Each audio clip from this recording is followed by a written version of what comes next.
I don't know. She sounds like a loser. You know, you ever wonder the headlines that come out of this podcast and you're like, I didn't say anything that bad.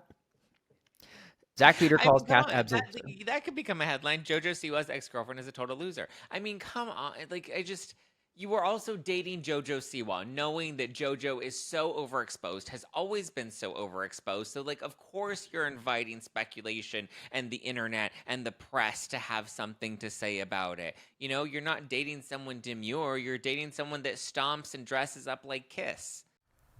It's the Pop Report. So juicy. You know what's back? What's back? Coconut Coconut water. water. Your cum water. My cum water. It is bigger than my head. You know, this is. Have you ever heard of Girth Monster? I thought that's what you called your boyfriend. Wish. This is what I've heard is the size of Girth Monster. He is a very popular online person. Anyway, that's not in pop culture, but kind of in pop culture. How are you? I've never heard of Girth Monster. It's the size of a wine bottle. Ah. Curious. Well, what's happening in your world, mister? Just living life. You're just living that life, Von Dutch. Staying busy. Just living that life untouched. Yes? Living that I'm waiting life. for the day we get a copyright infringement because of your singing, and that's going to be the day that I feel like you're going to feel like you win for I all will of your Yes. singing. Yes. That's like a good I that's like a look good forward claim to fame is when you get a copyright infringement because your singing is that good. They're like, "Oh, that's the original track." Yeah. I'm gunning for that spot. You're on the top of the pyramid, Zack Peter. Well, Boom. anything exciting happened for you this week? I don't remember. I'm living day by day at the moment. I What about you? What happened in your life? I feel like Holding you have on by something my that you knickers. can't wait to get off your chest. So this is my last day at my publisher. That's right. I am off to EDC this weekend. It's my last assignment. I'm on another publisher. It's kind of bittersweet leaving a publisher, and I think anybody can feel this when you leave a job after numerous years. I was at my publisher for 5 years. A lot of reasons for why I left. I don't want to get into them necessarily, but like it's tough when you're like on to the next, but you're also like, wow, I did spend a good chapter here. Like trying to rummage through the emotions, and then like the next week I'll be like, you know what? Hopefully I have a little less clusterfuck of a schedule. It's hard working 2 jobs. I feel like I'm like everybody hates Chris. My man works 2 jobs. That's me. That was me working from Jan onward, and I was like, you know what? I think I'm okay. I think there's enough news. It's very overwhelming. I'd like a break to focus on the podcast a little bit and to do other interests and whatnot in life. Being on an LGBT publisher, my new publisher is called Gaiety, for anybody who's liking to give a little peep. It's nice to have a backseat and just report on gay shit, 'cause sometimes there's just too much shit to report on. We talk about a lot of shit here. I'm still very much, we talk about shit all the time, you and I. I know. You're like the go-to source when it comes to gay shit. I text you today and I was like, are you doing this? And you're like, what is that? I was like, I don't know. It's some gay shit. You know gay shit. You know gay shit. I do know gay shit, and Zach had the wrong weekend. That's how much I know about gay shit. That's how much you know about gay shit. Well, aside from the gay shit happening, I wanted to just read a few nice little lovely reviews and comments. Yay. I took a peek and I was like, you know what? Let me wait for the podcast. I was like, what did we talk about? I left the last episode knowing there was probably something that was going to get me in trouble. But You let's hear know, it. I'm surprised I didn't wake up to a Daily Mail article about things you say every day. We have a lot of stories to get into this episode. We talked about a lot of legal stuff last week. So one person named Sarah said the stuff Cassie has said is beyond wild, which we have more to get into when it comes to, and just yucky. But we have a couple other comments on here. One is a really nice comment from Patty. Patty says, I hate that people don't understand y'all's banter and sarcasm. Congrats, Andy, on your new chapter. Oh, That's nice. I love you both and keep doing all the damn things. DB246 Says, Zach is better on his own. This guy has no charisma. I love I thought we love already my- discussed this. Why are they back with the same commentary? We've already heard that. Come up with something new. Well, Andy, you have to bring some Geminator. Riz. Geminator also has something to say about the situation. Says Andy truly seems like he cannot stand Zack. He just takes the piss out of him the whole time, and everything he says talks over him, also putting down the Zack pack. That's why we are here, because of Zack. And also some friendly advice when reading names. Sound them out. It's Geminator. Geminator, not Germinator. You seem uneducated for a reporter. Wow. Did you call them Germinator? Don't know, girl. Sorry if I did. Real sorry, but that's not nice. Don't insult the Zack pack. That's not very nice. Me? Yeah, they said you insulted the Zack pack. When did I do don't such stand for thing? that. I don't know, but the Germinator said you did, or Geminator said you did. Sorry, I didn't mean to mispronounce that. Apparently, I'm uneducated as well, and I can't read things correctly. So that's that. You know, you got me there. I appreciate the love. Andy's gonna work on his charisma. You know, I have a lot of work to do, Zach. Sounds like it. Yeah. You need to work on your charisma. You need to work on your jokes. You need to work on your pronunciation. Gay people don't enunciate. That's 'cause there's so much cum in their throat. You know it best. Spoken from the true source. You're chugging it right now. Yeah. Well, I will do my best and figure out my shit and my ish. But love that you love the podcast. Thank you so much. If you haven't subscribed, obviously you know where to find us. Yeah, I love my haterade. Get subscribed. Get Zachary. subscribed. Yes. We have a lot of Yes, thoughts. we do. We have a lot of news, a lot of opinions. We have a lot of stuff that's hot in our headlines. I know you've been pumping out shit left and right when it comes to a couple different updates. Lots of If you want to hit the wagon wheel Watusi of news, what should we hit first? Well, I guess we talked a lot about the Diddy trial, and I have to say I have a hot take. Okay. It hasn't been officially announced, but it's being speculated that Aubrey O'Day is set to take the stand next week. We have Cassie. Cassie's now going through cross-examination. The hard part is we're not able to actually watch the trial, so we're really just getting whatever snippets are coming out in the press, or if you're reading through the court transcripts, but then again, like, context is lacking in all of that, so it's hard to really piece together what exactly is going on in the courtroom. But from what I've seen, and even with this announcement of Aubrey O'Day, or this rumor of Aubrey O'Day taking the stand, I don't love this case so far. I don't think they have a strong enough case against Diddy for the charges that they're trying to bring forth against him. We're seeing a lot of, I'm hoping that these are just foundational witnesses that are kind of just laying down the track work, but we need people that were actively engaged in the criminal enterprise. That's why in the last episode, I was expecting people to drag me in the comments for that, because I was like pushing back and asking questions about some of the things that were revealed with Cassie's testimony.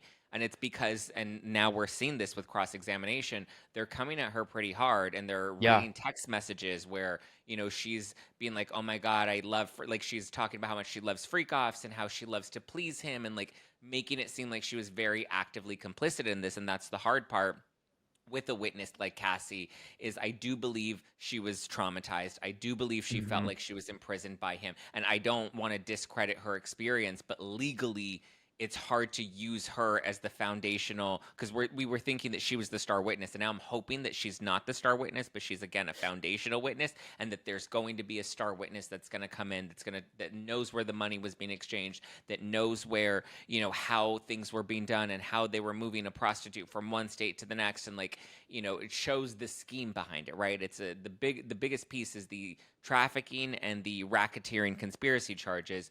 So we need to actually now prove those things outside of, you know, because I mean, the three witnesses that we've seen so far are the hotel staff member.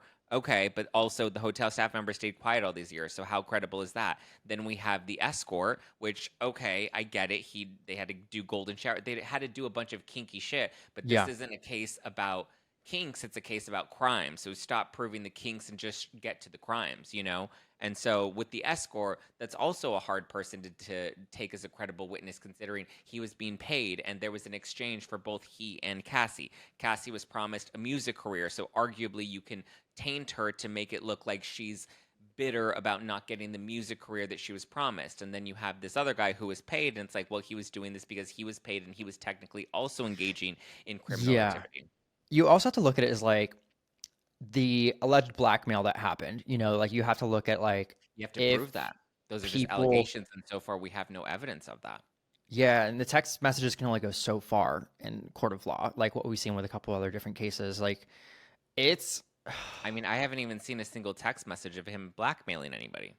right. So hopefully, number one, it's real shitty what they're trying to do of like, you know, Yeah. she was involved, she was complicit. It's like she was very young, like she was Yeah. very like, I have Well, no I mean, option. arguably though, and again, legal brain, 22 is not that young, you know, and again, Yeah. that's what makes her a hard witness. Like, I Hopefully believe they're her just setting the stage, story. like you said. Like, I'm hoping that there's a star witness. I'm hoping that they have people that were actively involved in the racketeering that agreed to testify and can say, yes, Diddy did this. We have testimony, we have evidence, we have text messages, we have something that proves that Diddy was complicit in this. I'm hopeful that someone with his ego is going to think he's too big to fall, and he's going to cut corners and make mistakes, and I'm hoping those mistakes are somewhere documented and that does come to light. We're still early into the trial, but I mean, with being a week in, it's making a lot of really salacious headlines, but I don't know if it's yeah. making a really strong case for the prosecution, because I think the defense is doing a really good job of discrediting their witnesses. Can I just say something? I can't stand those cartoon characters. They love to depict of every single who done who what's it in court. You make everybody look horrendous. I think a Yeah. child, a 7-year-old, whatever age under 10 could do a better job of drawing out a person. Sometimes I'm like, you made Cassie look bad. Yeah. You did a Yeah, pregnant well, woman dirty. actually, Diddy's looking bad in the latest lawsuit that was filed against him. So TMZ reported on this morning that there's another woman that's accusing him Yes. of, and Add it to the she list said of that he, I guess, essayed her. Yeah, he assaulted her with his itty bitty Diddy. She says that when he pulled out his penis, that it reminded her of a large Tootsie Roll. the I think we've also lost journalistic integrity when we have headlines that say size of a Tootsie Roll and page 6 is just like, run it out. And you're It's just like, literally a direct quote, though. That's the direct quote from the lawsuit. it's just wild because you're scrolling Instagram. You're like, oh, puppies and children and funny jokes. And you're like, Tootsie Roll dick. It's just like, there's no censorship of like where we're going to put this title. It's like, let's put it on Instagram. Let's put it on the homepage. It's like unwarranted information. Sometimes I'm like, I wasn't asking to know how big this dick was. I'd rather read in the article, but it got my attention. It was this small, though. Well, that's the goal. You work in media. You know what the goal is: to get the attention, is to get the click, to get them to open it, so that you can continue to grab your ad dollars. It's icky though sometimes the way like some publishers versus the other are like, we're just gonna put this full frontal, like right in the title. Others, it's like full frontal, like Diddy's Tootsie Roll dick. Exactly. And I'm like, be demure about it. Bury it in the lead and like put it in like the second paragraph. Be a little more cognizant. Get people to click. I mean, people clicked, but I'm also a little got some PTSD from thinking about it too. Like, do we need to? No. Like, I don't. It's gonna be embedded in my brain. Thank you so much, page 6. But thank you so much for the direct quote, also, person. Horrible reference to also be compared to. Can you imagine someone's like, your penis is literally the size of a candy? Yeah, and she said length and girth. Maybe that's why he it was watches. Skinny and small. Yeah, maybe that's why he watches, and maybe that's why he would have Cassie like describe other men's genitalia to him. I don't know. It's weird because he didn't have that. Yeah, and like I don't know. I don't know. It's boot. Weird. It's not a toot. It's a boot. That's all I'm gonna say. I think she even threw a little shade in her lawsuit where she was like, "Well, at least I knew it wasn't gonna hurt." I was like, oh, "Okay, that's not really." I was like, "All right." You know, it's like Cassie. Now we're just being shady. But yeah, Diddy is definitely getting body shamed for his itty bitty Diddy. But you know who else deserves a little shaming? Is Chris Brown. I had to take the exhale because I knew it was coming. I was like, how are you teeing this up? So he just got arrested in England for Yeah, like, smashing a bottle across a music producer's head at a club. wasn't this 2 years ago? Was it really has it been 2 years? Yeah, I thought this incident was like quite a while back, and Yeah, it was I, in 2013. Oh yeah, a little over 2 years. Wow, yeah, February 2013, 2023. did you say? Yeah. Oh, sorry, 2023. Oh, Sorry, I was like, February hold on. 2023. So Yeah, that's because what, like I read almost this and I saw the 2 years difference, and I was like, okay, they must have some new evidence or something to be able to file. But he's been arrested. Continue. Sorry, I didn't mean to cut yeah, you off. he's been arrested and they're investigating. I mean, again, 2 year difference is quite, and the I guess because now charges are being pressed, but so the producer was saying that Chris Brown he attacked him unprovoked. He just smashed a bottle into his head and punched him and kicked him and did all these What was things the? to him. It's like Pooja. What was his behavior? But it's like, where was the location at a nightclub? In England. Yeah, like something must have happened in that nightclub. I Like mean, some, listen, I don't know if I believe that. Oh, this is why I guess it's coming to light is because the producer filed a civil lawsuit against him. mm, And 2 years attempted to later. bring against charges. No, he filed it back at the end of 2023. But I guess that was the civil side of it. But the criminal Right. side, I don't know why it took him so long to get into this. But yeah, it was a bottle of Don Julio, and he was beating him over. And he's like, I don't know what I did. I didn't do anything. He just started beating me out of nowhere. I was like, oh no, Chris Brown No. has a history of violence, yes, but not usually just random unprovoked violence. Yeah, this isn't like the quote. It makes me think of, oh, I was just in the middle of my office and a Don Julio bottle came striking me. No, it's like it's a nightclub. Like something happened at the nightclub that maybe someone shoulder checked each other. Maybe someone had a little kerfuffle, but that is a hefty bottle to be hit over the head with. Like Yeah. it's not like a crash into. It's like that's probably some vital force that you have to break that through. Yeah. Well, I don't know I what's wonder. worse. Okay, not to sound horrible, but pictures of the incident. Of the Tootsie If Roll. not of the Tootsie Roll, but like if you have a bottle that hits you necessarily, Hmm. if it doesn't break, number one, obviously that's going to leave some sort of mark, bruise, Well, fracture. regardless. Right. So it's like number one, did the bottle break on impact? Number two, it's like was it hit repeatedly? 'Cause it sounds like it. He's claiming he was hit repeatedly. Like there was the bottle that he broke over his head, and then there was the kicking, and he was just attacking him. Oh, thank God it wasn't with the broken bottle. Like that's blood. Yeah. Well, we'll see what happens to Chris Brown. We know he has a history, so good luck to him. Well, I wonder what the bail is going to be set at number one. I didn't know Chris Brown also still had money.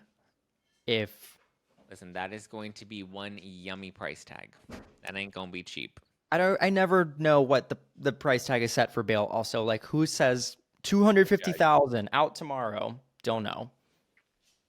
The judge determines it. They usually have a standard, and the judge determines whether or not you're a flight risk. Is this a first-time assault, or first-time charge, first-time Where does the offense? money go? Does it go to state? Does it go to the Parks and Rec Foundation? Oh my God, Zach, what do you think they should do if they love what they're listening to? They should subscribe. Subscribe. Hit the subscribe button down below for all the latest celebrity news. And if you're listening anywhere else, leave a review or don't Or do. or do. Do. That's a good question. It goes to I the never- judges. Judge's pocket. No, I don't know. It goes to the state, I assume, and then to the state bar, and then the state bar uses that to keep crime down. Well, I guess that's here in the States. I love don't that know you about- ran during that. Keep crime down, running away from bad people. running away from Taylor Swift. No, that one's different. You can't run away from her. She's everywhere. What? No, but she is trying to run away from Blake Lively. Yeah, I was gonna say what happened this week because necessarily I don't think anyone expected it. Here's the stage. I log on Instagram. I have a humble afternoon. Then I see, guys, you won't believe this.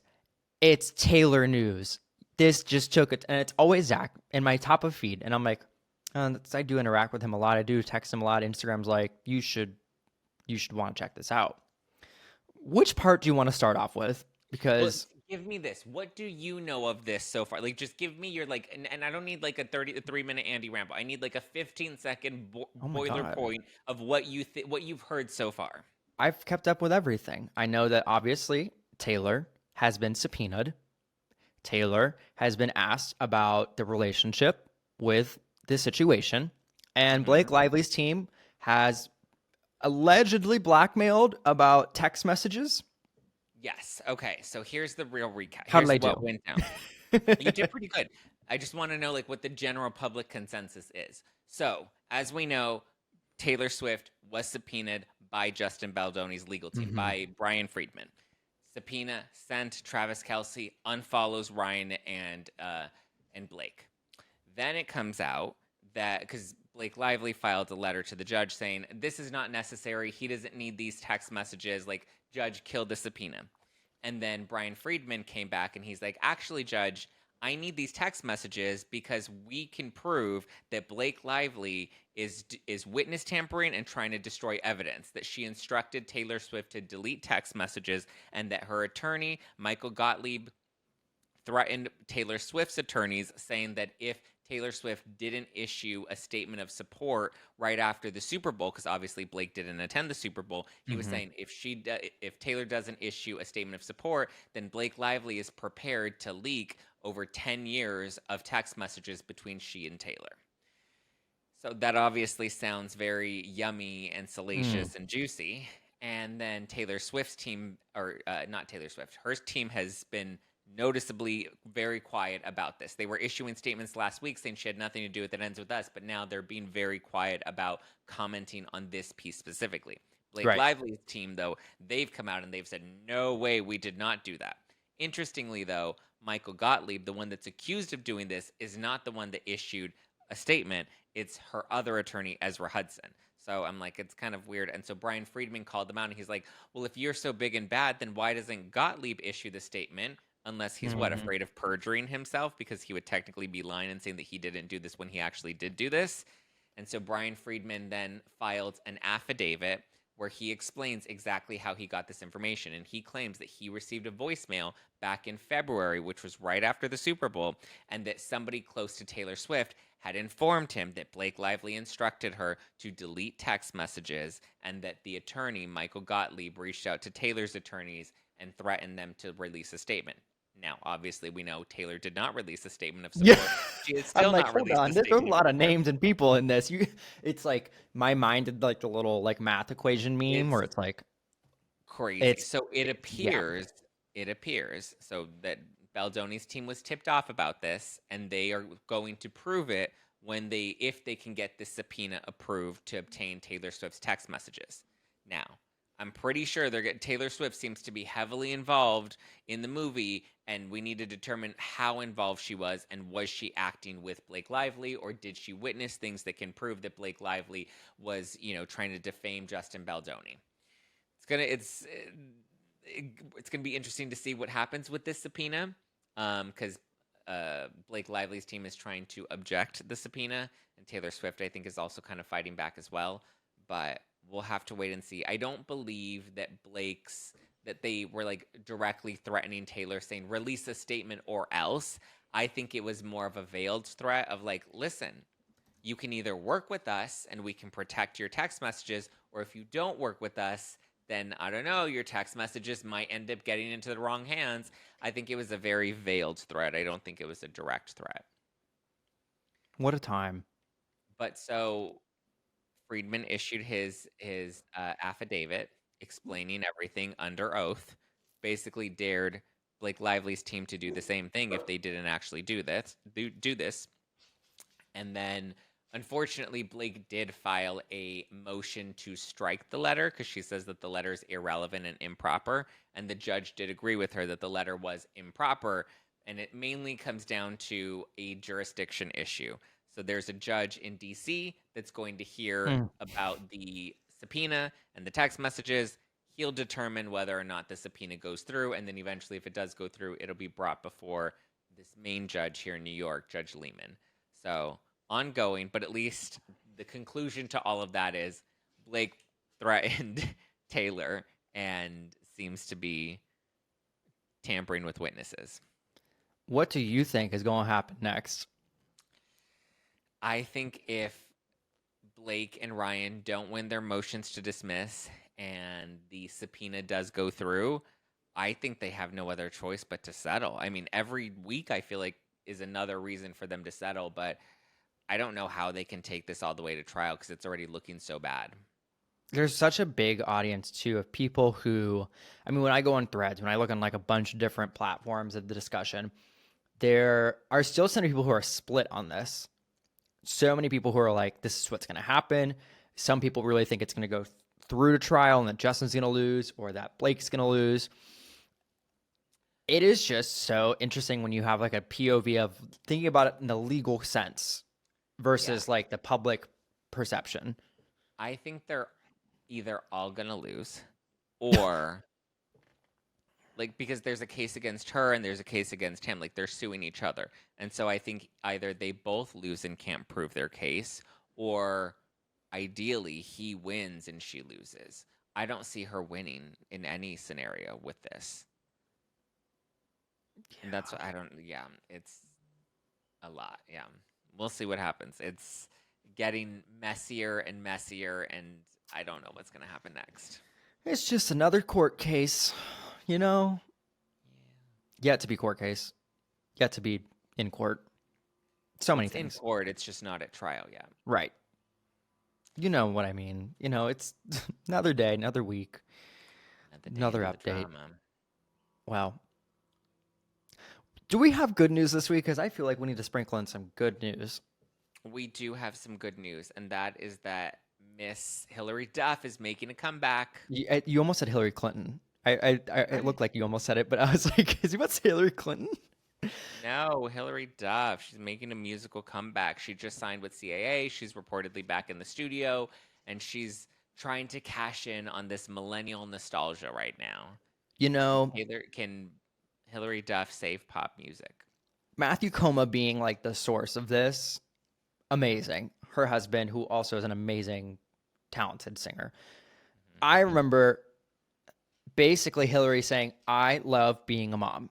I love the flexibility of being a TV actress because I can have the ability to go in public. I have the ability to take breaks, be with my kids. And she's like, as a musician, you don't get breaks. And she's like, there is such a heightened level of fame. And she's like, I won't be coming back to music. And everyone's like, fuck. Please. Like, please. They didn't help her last time. They let her music flop the last time. So this time we have to make sure Hilary does not flop. Yeah, I think also like looking back at, you know, some of her singles and more, she had the fan edition of like her song for the music video. She had her rendition, but like the blue hair, the memes, the Today Show appearance, I think everyone is just like, can we have another go at this? And I think that's where she's probably like, there are people who love the music and love whatever is going to come out. So I think she might really try to give this one an actual solid push, like in a 2020s edition. Because I think she is a very talented artist, or at least she can be a very talented artist. And I think she can deliver people what they want maybe this time around. Better dance moves. That's what we want this time around. I think she's going to take note. I think she's going to be like, look, I'm a mom, but I still got it. We'll see. I mean, Katy Perry's a mom, and she's still got. Did Lady Gaga? Does she? Does Katy Perry got it? Who else has babies? That's Christina Aguilera, Meghan Trainor. I mean, Meghan Trainor looks like a glamazon alien that came back down. I love how she just this week talked about like the change in her lyrics for All About That Bass. She started talking about her boobs instead because she's like, got no bass as much. But yeah, like all about that bass. It's been no treble. A week. It has been a week for the music, so we will get what we need, hopefully with Hilary Duff. Copyright infringement coming in hot. That is honestly the thing we needed in this podcast, is just to hear about that. Number one, I want to know if she's... To hear about Meghan Trainor's boobs? That, but also just Hilary Duff. I want to know if she's going to bring back some blue hair. No. That was a vibe. I guess it was a good vibe for her, but no, she's not bringing that back. No way. No way, bro. Remember when she did the Tinder ads and she made her music video like a Yes, Tinder ad and everyone got so mad? the fan edition. Yes. Yeah. No, Yeah, she had to this release a new music video. Yeah. make Tinder come back. Aside from other stuff going on, as I said, this is my last week at my publisher. I still had a bunch of assignments that are happening for both publishers at the same time that I've been working at. But last night I attended the overcompensating premiere, and I think we've decided that we're going to start giving you all some kind of access on what it looks like inside events on our Instagram account if you haven't followed. So I'll be sharing some little things there after this episode drops. But necessarily, I think the funniest show, hands down, I just rewatched this at the premiere, first 2 episodes again, because I've seen the whole season. I think we need raunchy comedy back. We need it back so hard, and I think overcompensating does that for us. You're just like kind of jaw drop on the floor, like, oh, they did that. Okay, cool. Like, thank God, because bring back funny moments. But I just want to know. I just want to know, like, Megan Fox. Megan Fox makes an appearance in this series. Yeah, I saw that. And she was on the guest list. A couple others didn't show up. Obviously, they're big talent. They have other things going on. Charlie did not show up. Some people thought she was going to. Oh, because she made a cameo too. Yeah, there was some big packed powerhouse talent. Like Matt Rogers and Bowen Yang were in here. Connie Britton's in here. We have a couple different people from like the White Lotus. Like we have Mr. Adam. And during some of the interviews, I actually was like asking the fun little troupe, because we had not only 2, but we had 3 different White Lotus alum in the series, but none of them really got to work together. So Lucas Gage was our third. I saw. So we had 3 different White Lotus cast members, but I asked Adam at the premiere, I was like, so like, did you guys have any like White Lotus like funny jokes, because you've all have been like on the seasons? And they're like, she's like, honestly, no. The only thing we really joked about is how Connie and I have now been on 2 shows, but we have not the birthday balloons, not the birthday balloons of the Zoom chat. They have been on 2 shows together, and she's like, right? It's like we're working together again. And he's like, but we're not. We've never worked with each other. We have not been on like the same scene whatsoever. We have been passing by on the same set. He's like, we still have not worked together. So very, very funny time, very unseriously serious. Some jokes I asked cast members that got cut were too lewd and crude for TV. And so I remember I asked a couple things like, this is going to make a good story. That'd be a funny joke. And like, you need to cut that. We can't have that getting out. And I was like, got it. Understood. Mary Beth has a really funny joke that was cut, that was asked to not, publish. Yeah. So sometimes on premieres, you do get asked, you're not allowed to run that. We don't want to talk about that. So, have you ever been asked to cut anything? What? I have been asked to cut. I had to cut some stuff for my interview with the Vanderpump Villa cast this week. What is it like? It does happen. It's just very rare. I usually don't cut things unless it's like they really want me to. I feel like most oftentimes when I get asked to cut something is because they want to keep it under wraps, or it's just too much. Too much. We want to control the narrative. So those are the 2 reasons you get cut. But like, there's a third reason where it's just like, you really went off script. Like, you cannot ask that. Like, too personal. I have not gotten that category as much. I like to find creative ways to get the information that I need out of my guests. We love a leading question. I don't even ask leading questions. I ask a series of leading questions that'll take us in a direction. I don't ask a leading question. I ask a series of leading questions. Yeah, you have to lay the breadcrumbs, and then you let your talent feel comfortable enough to walk in that direction. And once they open that door, then you're like, okay, let's talk about this. Sometimes you can get a gauge check, though, of like when you do start to go down that path, and you're like, I see you're resisting. I have another 2 questions before that, but I don't think sometimes. And you got to leave for awkward silences, and eventually you can disarm them in a way that makes them feel comfortable enough. That's the key, is making them feel comfortable enough to open up about some things. And sometimes you have to push it a little bit, but as you push, you also have to massage the ego at the same time. And then eventually you finesse it and you get what you need. Yeah, I always watch the little white girl publicists who always come after their friendly I seat neighborhood them in the brown guy back. here. What? I said I seat them in the back. You know, they always I'm seem to pushing see them away. me. I stick out, and they're like, their ears perk up because they They're know like, I'm oh about my to. God, Tan France. Hey, oh my God, what are you doing? What are you asking that question for? Yeah, so I would say overcompensating is a 9.5 out of 10 for me. Really high rating. I really hope to get a season 2. I think it was lewd and crude comedy that I binged in 2 days. So it's out now, You're like Prime me Video. with Mormon wives. I still have to watch. Now, what's it like watching everybody post about it now that it's been out? I haven't looked at what everyone's posted yet. I'm on episode 6. I'm trying to finish the season first, and I was gonna finish watching it tonight, and then I forgot I made dinner plans. That's what they call it. Yes, it's dinner plans. Dinner. I love when I call Zach, hi, I'm at dinner. What's up? I'm like, oh, okay. I'll call you back. No, what's up? And I'm like, nothing. Just want to check in on you. Because sometimes the dinner table talk is boring. You're like, you're boring. Hi. No, I'm free. Basically. Entertain me. Entertain me. Keep me motivated. Keep me stimulated. In other news to close out this episode, I wanted to give you an update on Miss JoJo Siwa. Yay. I know she's your favorite. So there obviously has been a lot of talk about JoJo Siwa since Big Brother.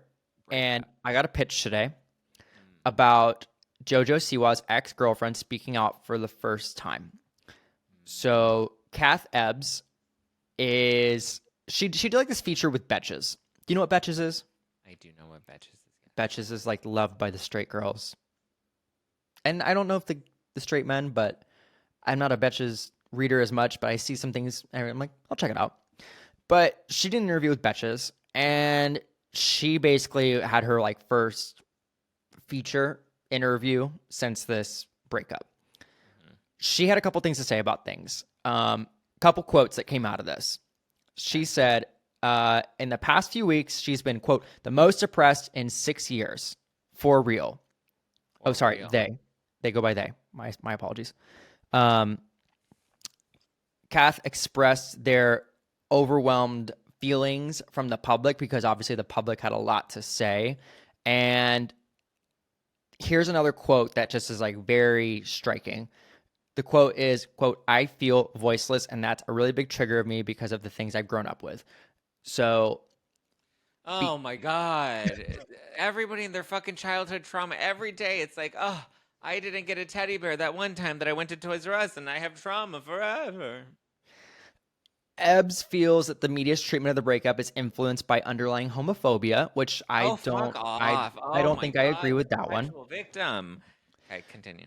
This quote says, I'm telling you right now, if Chris Hughes had a girlfriend or if he was even casually seeing someone on the outside and was acting like that, I don't know what kind of conversation we'd be having.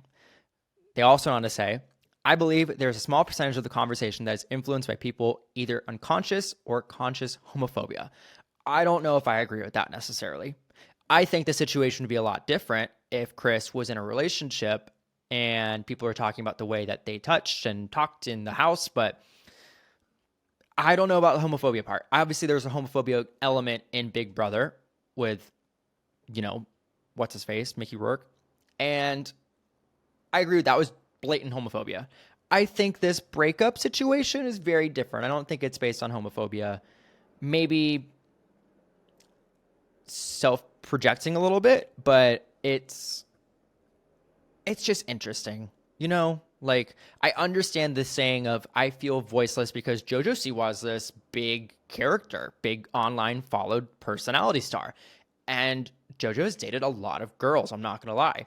And there are a lot of girls that JoJo's just met casually. There are also some who have social followings. And when you don't have as big of a platform, when you get out of a breakup or when you move along in different ways, some people have resources to continue and some people don't. And some people are going to be talked about more and some people won't.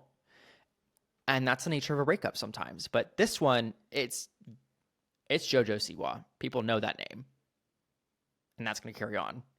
Yeah. I don't know. She sounds like a loser. You know, you ever wonder the headlines that come out of this podcast and you're like, I didn't say anything that bad.